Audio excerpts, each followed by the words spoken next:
Hey everyone! My name is Ben, and you're listening to A Daily Dose of English.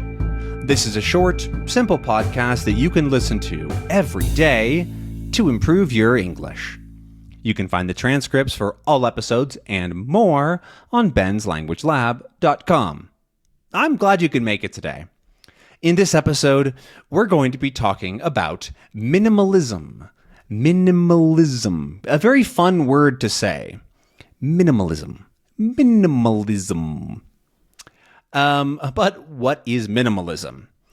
Let's start with the first, breaking down the word a little bit. There's two parts to it, minimal and ism. And then minimal could be further broken down to mini, as like the prefix, and then mul is the kind of suffix.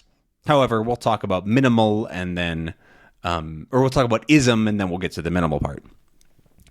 Ism is a common ending for words that turns something into a noun, like a thing, usually more of an idea or a concept or like something that's not in the real world, right? So you wouldn't like take a physical object and make it a thing by putting ism, right? So if you took like a word like red as an adjective, right? You wouldn't say redism to mean like something that is red. It means like an idea or an ideology is also pretty common. An ideology, that first part comes from idea, and it's like a way of thinking essentially. And so an ideology is a way of thinking, and that's generally what an ism tends to be. There's lots of different isms that you might come across. They're like Buddhism, Taoism, right? You can hear in the end of it sounds like ism. And they talk about an ideology, right? It's sort of that ism says it's talking about an idea or a way of thinking or something like that. It's not strict, right? You can have different isms, but that's generally what it means. And so the minimal part, minimal is something that is as little as possible.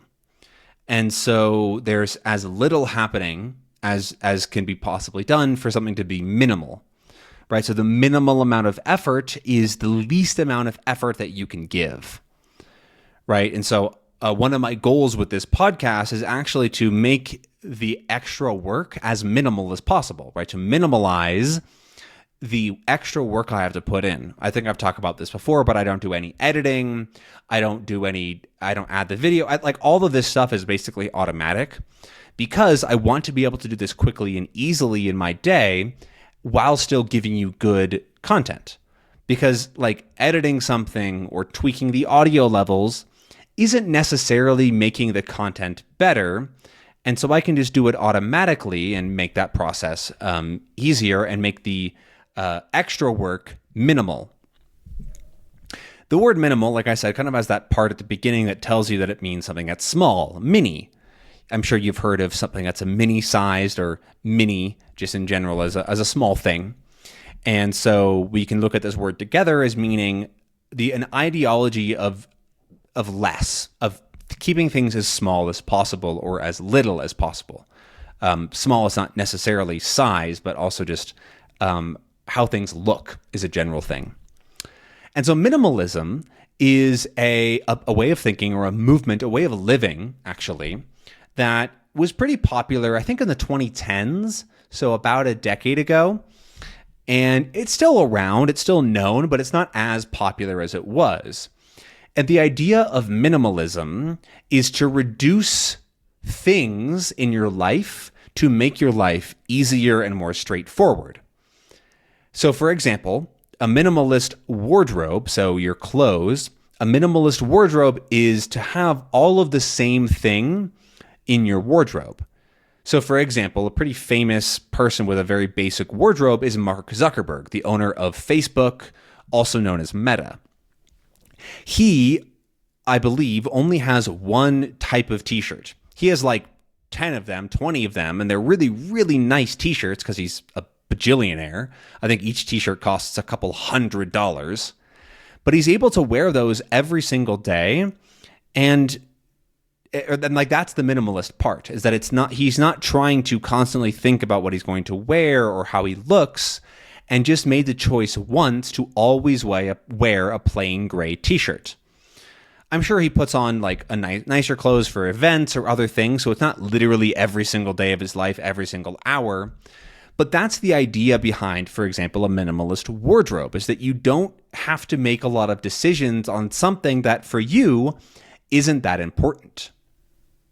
Or another example is minimalist design.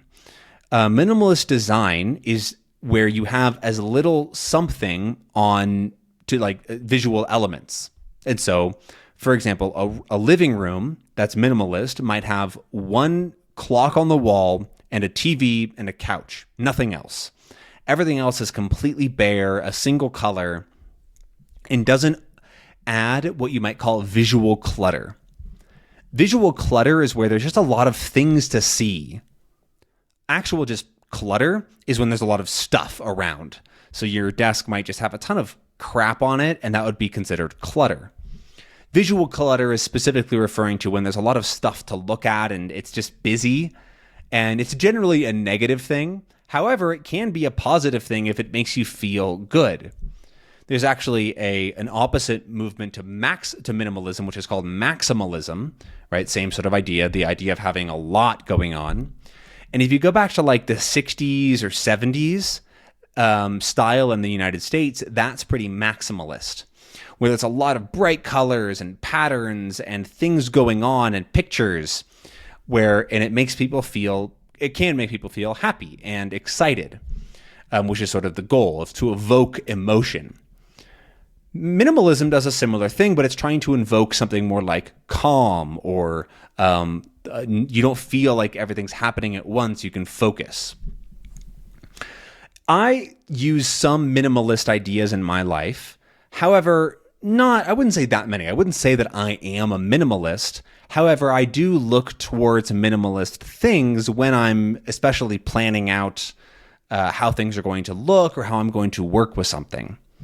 So I think the best example actually is my phone, which I think is pretty minimalist in how it looks. It still functions normally, but with my phone, the lock screen, so when I tap the screen to turn it on, is black. There's no image, and there's just text. It says the time, it has the weather, it has the date, and that's it, pretty much. When I open my phone, the home screen, so the screen with all my apps and things, is actually also just plain black with text. At the top, it says the date and time, so whatever the time is, and then the day of the week, and whatever. And then below that, there's just 5 text things. Like it just says maps. Like there's no image, there's nothing, there's no color. And if I press the word maps, it opens the Google Maps app. And I've got a couple of other apps that I really commonly use. But if I want to get to any other app, I have to swipe up and I have to type out the name. It's not that hard, but what it does is it makes my phone a lot more streamlined, I think is the word I'm going to use. Streamlined is when the process of doing something is very clear, right? You can go to A, B, C, D, and you're done. It's it's a very clear pathway. For example, if on your phone, you probably have a typical structure. And so if you wanted to go to an app, you might have to open your phone, swipe to a different page, enter into a folder, and then click on the app. And that's, to me, kind of clunky. There's a lot of steps to that, and you're really likely to get distracted. I very frequently open my phone, or used to open my phone to do something and forget what I meant to do because I got distracted by something else. And so that's where I see this idea of minimalism being really, really helpful, especially in the digital world. Because the digital world, so online, the internet, is so full of stuff, of content, of images, of colors. And it's really distracting because everybody wants your attention. And so I try to minimalize my other distractions by reducing the options in a lot of ways. But I can still do anything that I want to do. But instead I choose to do it instead of accidentally opening an app and then going, oh, this could be interesting. I've made that choice.